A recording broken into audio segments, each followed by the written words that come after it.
out there, Spotlight Faithful. It's your main man, Tommy, on the spot. Thanks so much for downloading today's edition of the Wrestling Drive. Perhaps we could call this edition of the Wrestling Drive the Pouring Rain Dress Down Friday edition of the Wrestling Drive. What's going on out there to all of you? I hope everyone's having a very, very good summer. Unbelievable that we are now halfway through July, so make sure you enjoy it. I mean, I don't know what you can do in pouring rain if you're in New York City today, but enjoy it nonetheless. And I wanted to get on here and talk with you guys about the Mae Young Classic. For those who do not know what the Mae Young Classic is, it is a 32-women tournament that WWE is going to be holding and streaming live on the WWE Network, dedicated entirely to different women from around the world, similar to last year's Cruiserweight Classic.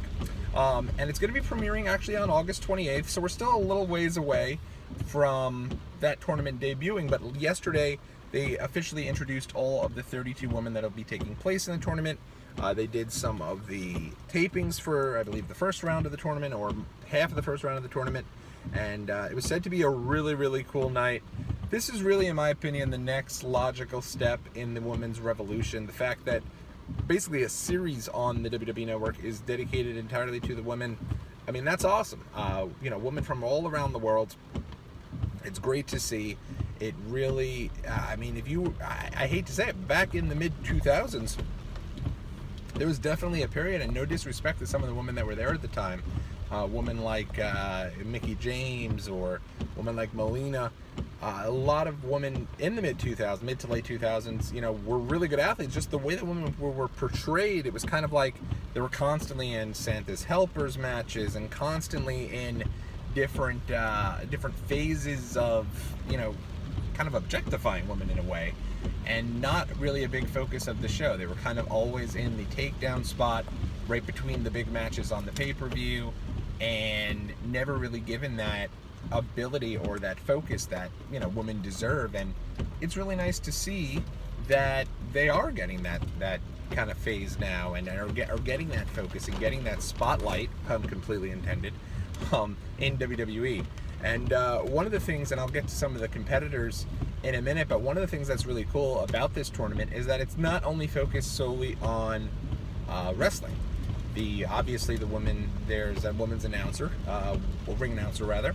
Of course, that's always been in WWE, so that I don't know if that's really breaking too many barriers. But there's also Lita, WWE Hall of Famer Lita, is going to be doing commentary with Good Ole JR. And you know what? I sign up for any event with Good Ole JR on it. I know some people have been a little hard on Jim Ross due to some of the, some mistakes or something that he had done during the New Japan Pro Wrestling shows that were on Access Television. Can we cut JR a little bit of slack here? The guy's had an unbelievable Hall of Fame career. In many ways, the guy is my childhood. I'm sure he's many people's childhoods. It's freaking Good Ole JR. I mean, let's lay off a little bit here. I feel like anytime he could be a part of something, it's great to see. I loved seeing the Hardys come back at WrestleMania, but another big part of that was seeing Jim Ross back at WrestleMania, and great to see him back in the good graces of WWE, where he belongs.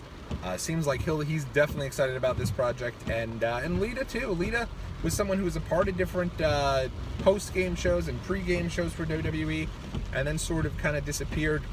So it's good to see her back and doing commentary for the Mae Young Classic. It gives her that kind of, in a way, Jerry the King Lawler / JBL type role of the wrestling veteran there, to give her expertise that, is kind of unequivocal.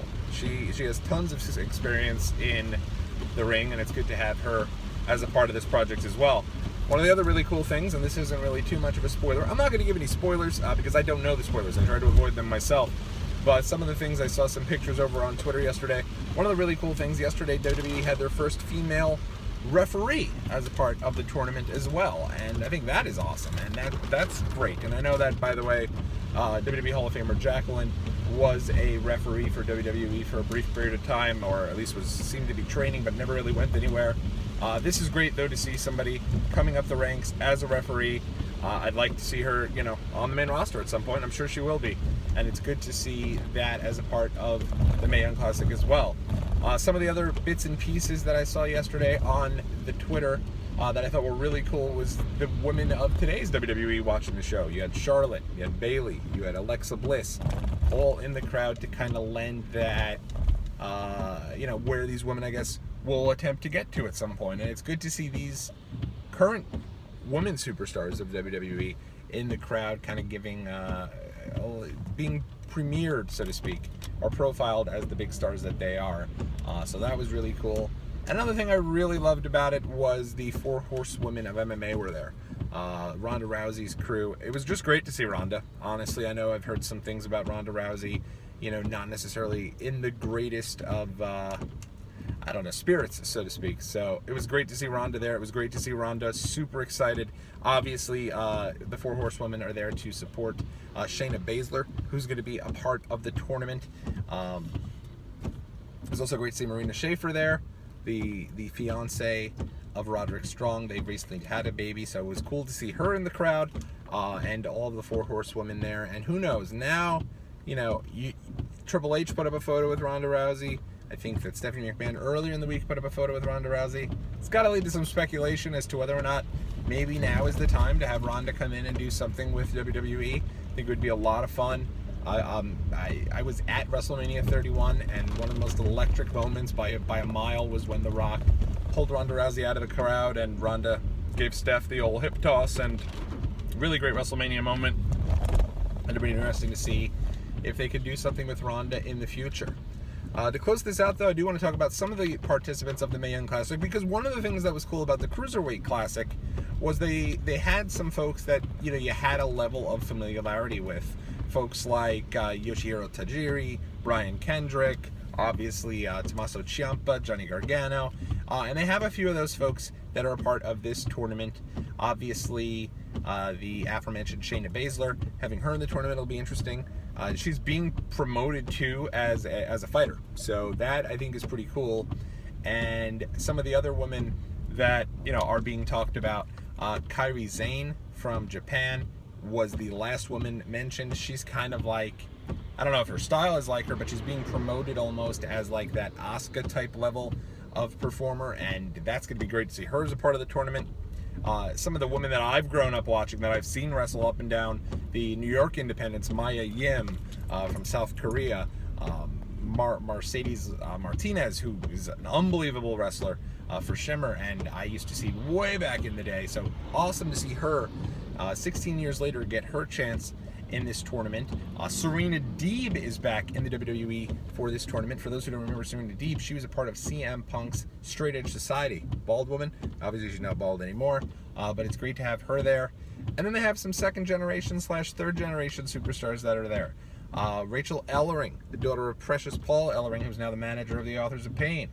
Obviously Tessa Blanchard, the daughter of Tully Blanchard, is in this tournament as well. And one of the names to really look for, and one of the women that I'm super excited about, is Candice LeRae, the wife of Johnny Gargano. She is a part of this tournament. She got a major reaction from the crowd. I'd say one of the top reactions there of anyone, maybe with the exception of Kairi Sane or Mae Young. She got a really good response, and it's going to be fun to see her as a part of this tournament. So, I mean, all throughout, I think this tournament is a great thing for WWE, obviously a great thing for women's wrestling, and fans of women's wrestling all over the world. I'm excited for it myself, and it'll be interesting to see how they do. I mean, to see all the women's style too. They have a woman from Scotland. They have a woman from the aforementioned Japan, China, South Korea. Obviously, many women from the United States. So it's going to be fun. This should be a really, really good tournament. I'm excited to see how things go, and they'll be breaking down how they did for the Cruiserweight Classic on August 20th. Sort of a bracketology of all the women that are featured and where they'll be faced off. So that'll be fun. It'll be a fun thing to watch. And the Cruiserweight Classic was a big-time highlight of the WWE Network during the summer last year. And I'm excited to see where they go with the Mae Young Classic. I know they're going to be rolling out, I think, 4 episodes of the tournament at a time, which I don't personally like. I like, episodic, scheduled viewing in front of the screen, but that's probably just a product of where I, was raised and grew up on television. I realize now that, binge TV is a major thing that people enjoy, and I'm sure everyone will enjoy the Mae Young Classic. So, in the event, let me know what you think about this tournament. Are you excited about it? Who are some of the women that you're excited to see? Is there anyone I left off that's a super big deal? Make sure you leave me a comment comment in the comment section below, or hit me up on the Twitter at Tommy on the Spot. That's going to do it for me today. Tomorrow on the page, I will finally have the video up of the review of the Kevin Owens story, the 3-disc Fight Owens Fight documentary. Make sure you check that out. And until next time, everybody, have a very good night and take care.